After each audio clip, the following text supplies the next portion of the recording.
Welcome, everyone. Welcome. We'll get started shortly.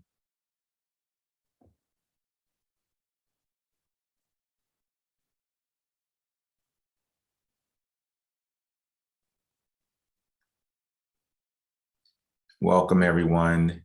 We will get started shortly.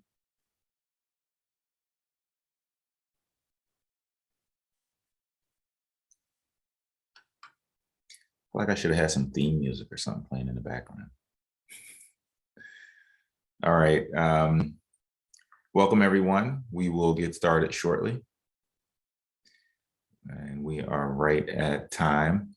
So thank you, everyone, for attending this session. I'm very excited to do this presentation at the Diversity MBA Publishing Summit. My name is CJ Gross. I am a CEO of Ascension Worldwide, a diversity, equity, and inclusion firm dedicated to doing the work of diversity, equity, and inclusion on a global scale. I am the founder and CEO, but I'm also the author of What's Your Zip Code Story? Understanding and Overcoming Class Bias in the Workplace. So I'm really excited to kind of share with you a little bit about this book and a little bit about myself and the experiences and what led up to writing this book. So if you just joined, thank you so much for joining.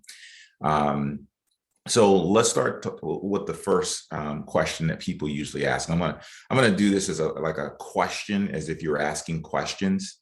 And when we do book talks, one of the first things people ask before they even say, what is the book about? They say, why did you write this book? And so the reason I wrote this book entitled What's Your Zip Code Story?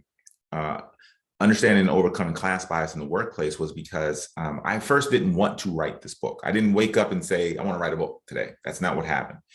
What I did was I experienced several things in the work that I do. And in the work that we do in diversity, equity, inclusion, we can see in organizations that there is at times conversation that's polarizing, right? So sometimes this work doesn't bring us together.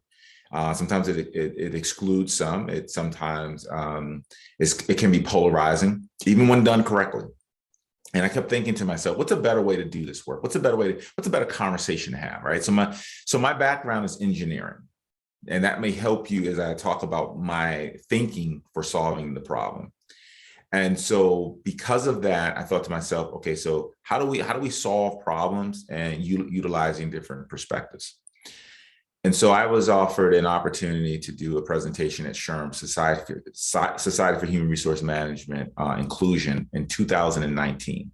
And when I delivered that presentation, I focused on class. And I focused on class because I felt like it was a part of many minority experiences, but we weren't talking about it. We were talking about race, we were talking about gender, sexual orientation, and other identity issues within the workplace. So I delivered this presentation the last day at the SHRM conference in 2019.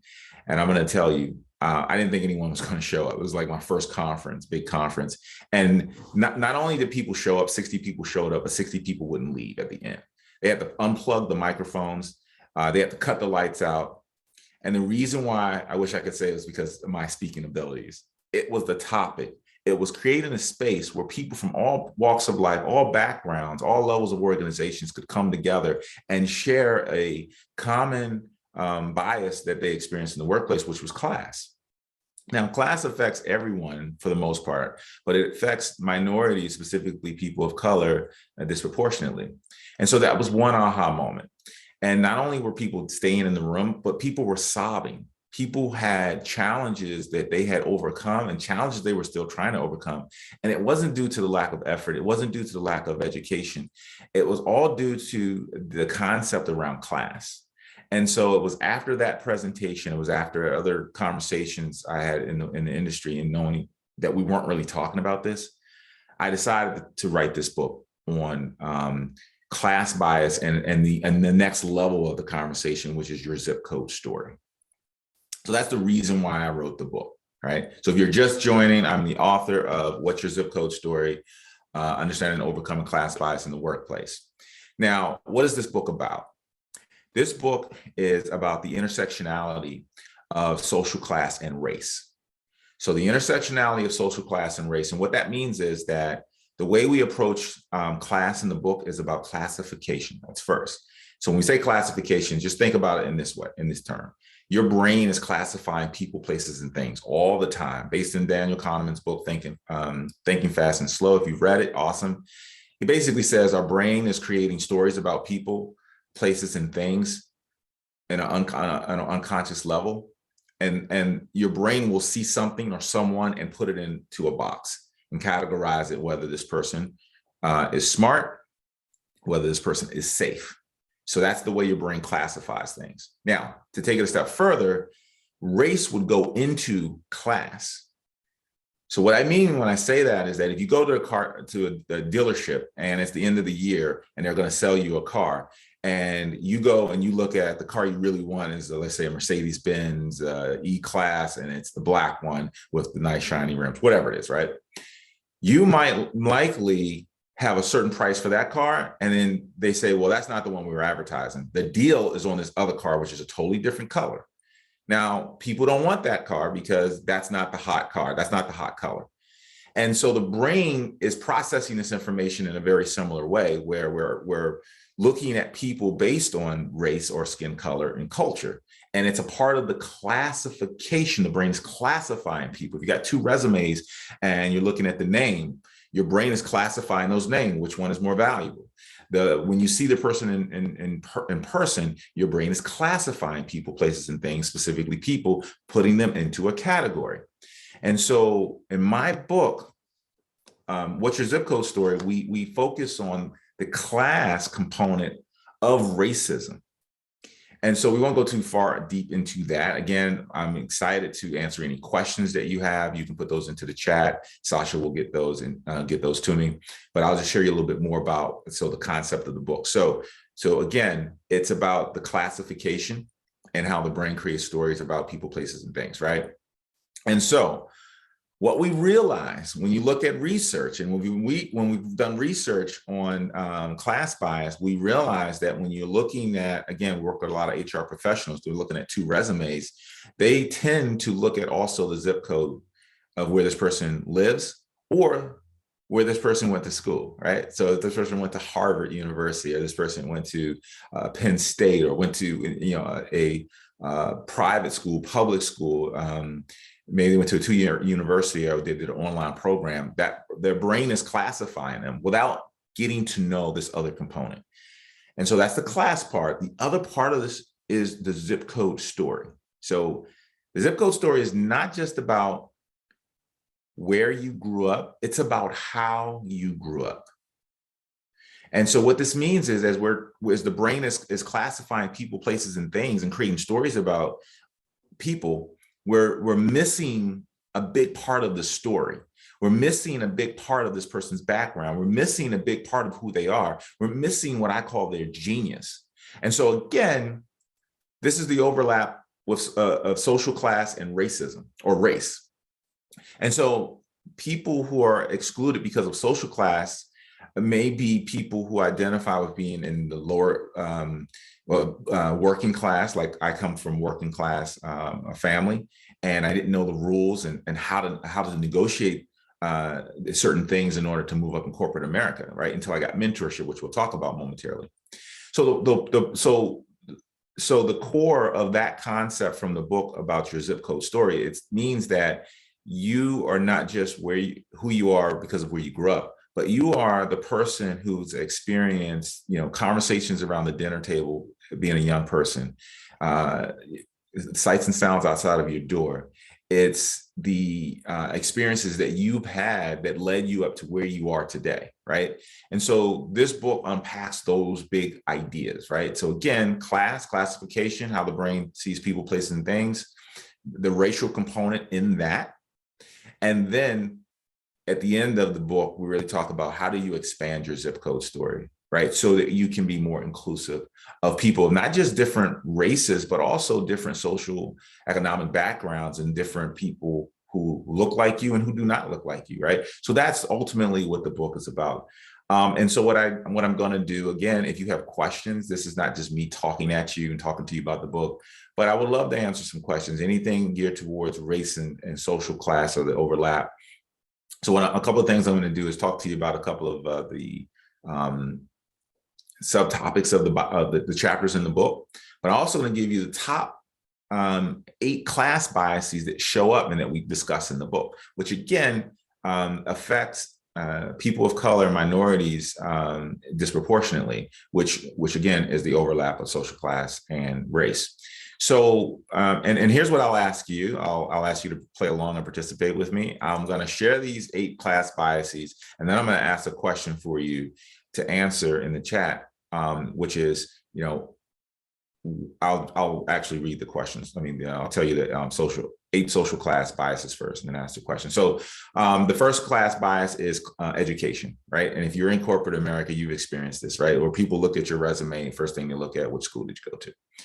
We see this in the corporate world as well. Like, which school did you go to? Which school did your spouse go to? What school did your kids go to? Right? Is it a state school, private school? What? So there's all of that conversation that's happening. And it's not always happening directly. It's sometimes behind the scenes. Culture would include race. It would include people who may live and experience different cultures in different countries, languages. All those things show up when we look at classification. Prestige. Again, going back to schools, what school did you go to? Do what is it a prestigious school? How do you dress? Kind of car you drive? What part of town or the city do you live in? That does not escape a lot of HR professionals, especially that do work in small communities or rural areas. A lot of times people associate you with your last name from the community that you grew up in. And so the next one is occupation. We find this a lot in terms of, in our companies. Like, so I worked for a consulting firm before I started my own business. And one of the things that we noticed that if you had a title of consultant, that you were treated a certain way. We noticed in healthcare that if you were a provider, meaning that you were MD, not PhD, or a nurse practitioner, which means your billing is different, that would classify you differently, means that you would get different level of respect and treatment. And that goes a lot deeper than just basic things. And if you're in one of those fields, you know what I'm talking about. I also spent time in engineering. And if you had a stamp, if you were a professional engineer, then you were treated a lot different than people who did not have a stamp. And if you were a designer, you were treated differently. So occupation is one of the class biases that we see as well. So heritage. And heritage goes back to the lineage of your family, lineage of, it's interesting. The more I travel, the more I see different cultures. I literally just delivered a presentation in Oxford over the summer. This is before actually the Queen died, and there was a lot about heritage there, right? So where you hail from, what's your background? People always ask me, so where are you from? Where's your family from? And there are certain things that are passed down through our heritage and generation, and cultural values, cultural experiences, and that can be, if you're part of the in group, great, because then it's supported, it's included, there's a sense of belonging. But when you're part of the group that is not the dominant group, it can be excluded. You can feel excluded. There can be a lack of belonging. So the next class bias is wealth. And so wealth, a little bit different than income. I should say income first. Income is just how much money you make, right? People judge you based on your income, how much money you make, how much, what you're able to do with your income. The next piece is wealth. Wealth is how much money or assets that you have, including money. Now, wealth is a little different because it does not just include money. It also includes time. Now, this is key when you think about how to overcome class bias, when you think about minorities and race relations in companies. So when we did research for the book, we did 2 types of research. We did qualitative research and then we did quantitative research. And what we found when we did the qualitative research, we asked questions. One gentleman said he was a African-American who had went to HBCU, but also graduated from Harvard University in law school. And he said something really profound. He said, wealth allows you and provides you the time necessary to ponder. It allows you the time necessary to consider an idea. It allows you time necessary to think of something and implement it, or spend time with your family, or work on a project, or go back to school. And it's not just about money. It also provides you opportunity to build relationships, build connections as you grow in your career.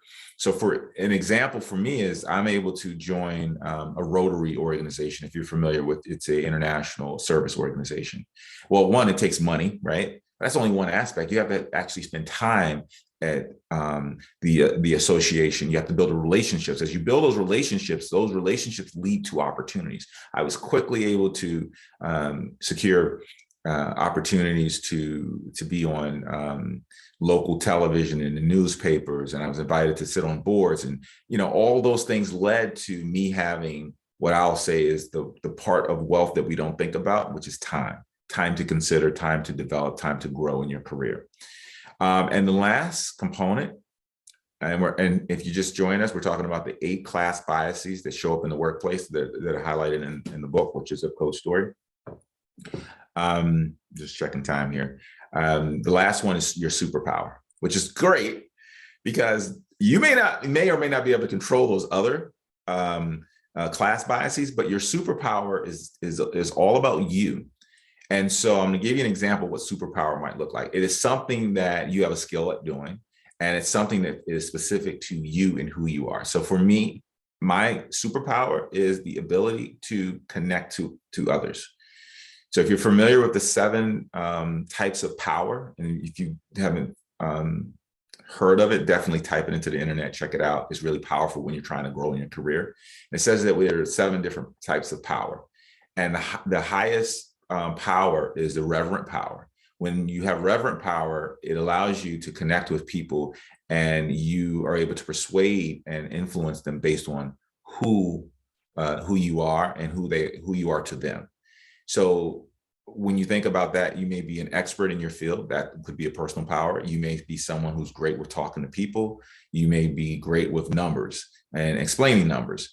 You may be great in marketing. So whatever your superpower is, a skill that you develop, and in some cases is an innate skill. So those are your 8 class biases that we talk about in the book. And this is how we based on research, identified that people judge other people when it comes to building relationships, succession planning, hiring people, inviting people into mentorship relationships. So with that being said, my question to you is, when we think about class, when we think about being excluded in class, when was the first time you realized that class mattered? When was the first time you realized class mattered? So I want you to go back to whether it was in your formative years in elementary school, high school, maybe it was an internship you had. And maybe you were, like me, I wanted to be on a football team, right? And class was also classification in terms of wearing your school letters around. And so if you had the school letters, you were able to sit at the table, you were able to do certain things. In my case, you were able to date certain people, right? So it's still about class, right? That's one of the times that I realized class mattered. But for you, whether it was looking at a job, or maybe moving into a neighborhood, or whether it was going out for a job that was the next level up. So I see those are starting to come in. So again, continue to have those come in, and maybe we can start a little dialogue about this.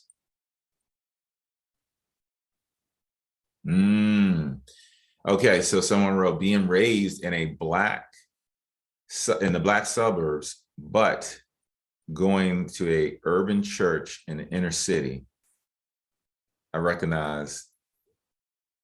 Okay, so you were like five or 6. So the question is now, what was the impact of that for you, right? Did you feel like you were stuck? You had like 2 different worlds you were living in. How did that affect your trajectory in terms of your career or thinking or processing in terms of your identity? So you can answer that or not. I'm just throwing some extra information in there. So if you haven't, if you're just joining us, I'm asking the question, when did you first realize class mattered? When was your first encounter with saying, oh, this is about class? This is about the economics. This is about race as well, because that's a part of class. And maybe I was excluded, or maybe I excluded someone, right? Because I was moving up in class, right? So that's the question that I'm posing to you, and feel free to put that into the chat. So the first one is really about like economics and race, that's what we're talking about today. Not just race or racism. We're talking about economics and race and how those two play out, and especially in the workplace. But where does that come from? Our past and our background. And that is, again, why I titled the book, What's Your Zip Code Story? About the story, because your race does not dictate who you truly are. Your income level or your education does not dictate to truly who you are. It is about all those experiences, and it's about how that other person sees you and how you see them.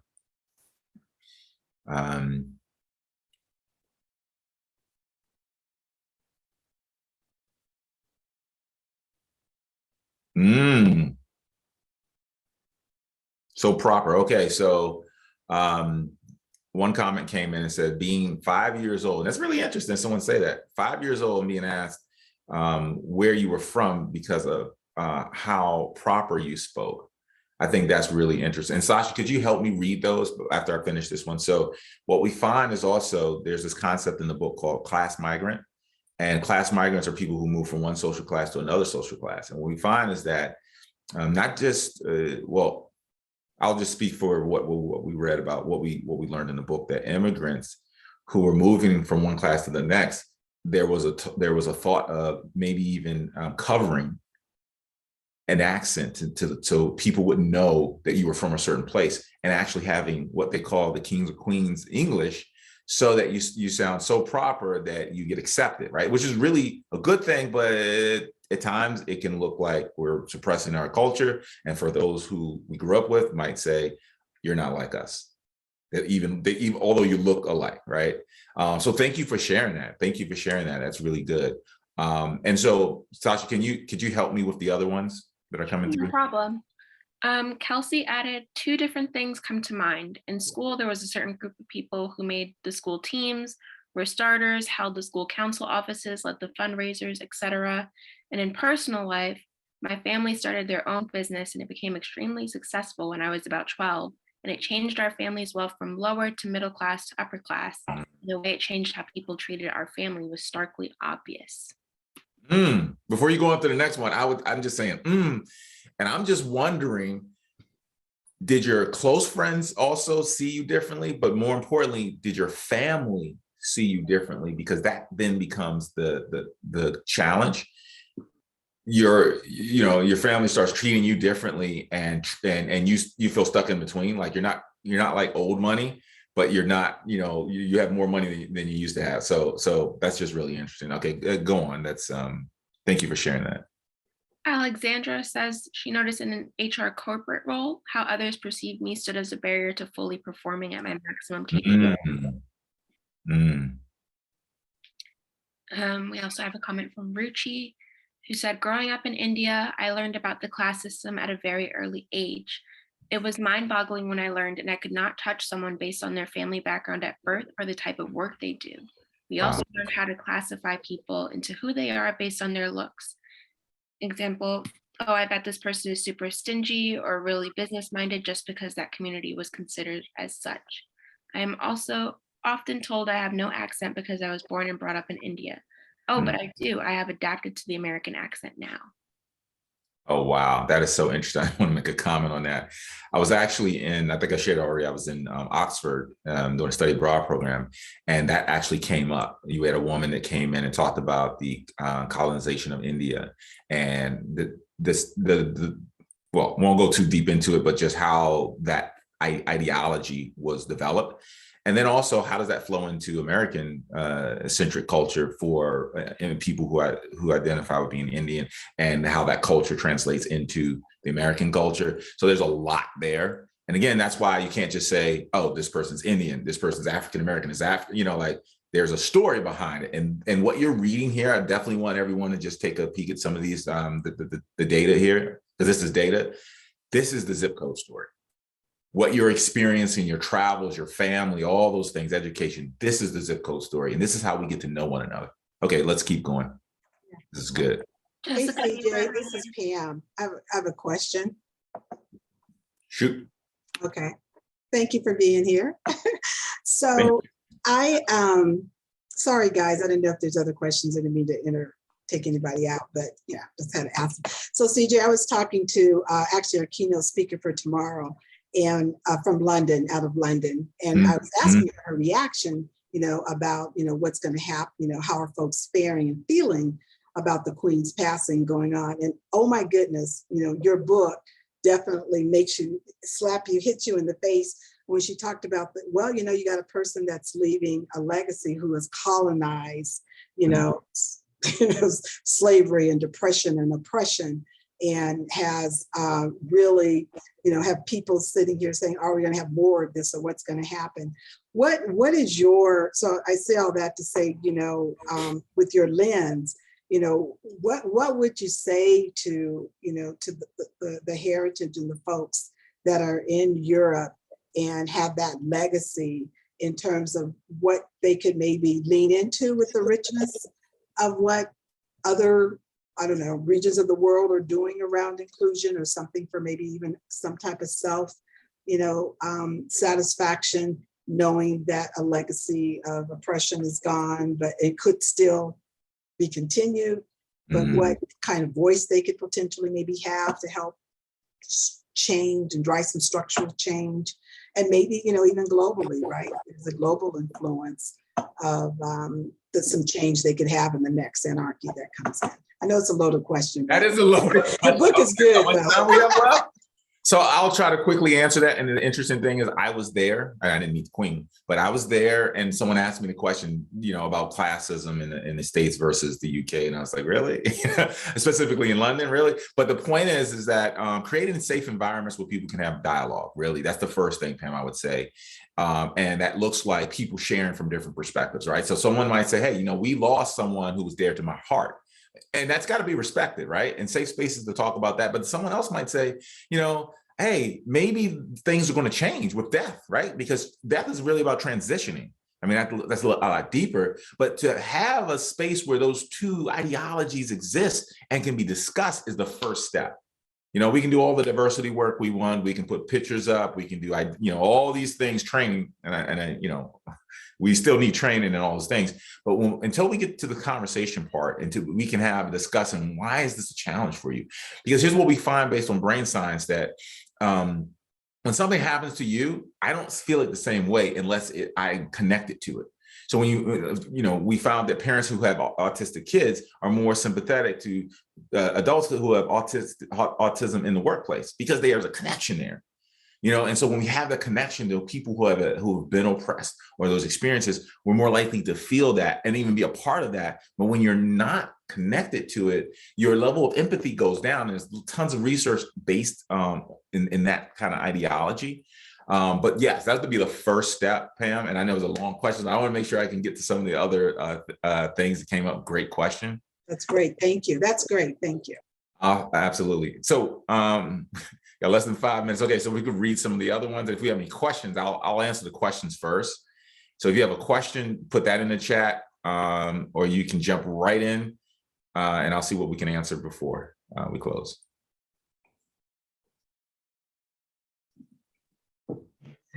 I'll jump in and ask a question. When you talk about classification, the issue of corporate classification, I was thinking about McDonald's, my experience in being part of the ketchup family, and the fact that where you start in a company can often tell you what role your class is. There are different classes in each company based on the functional areas that are seen as being and adding the most value to the corporate mission.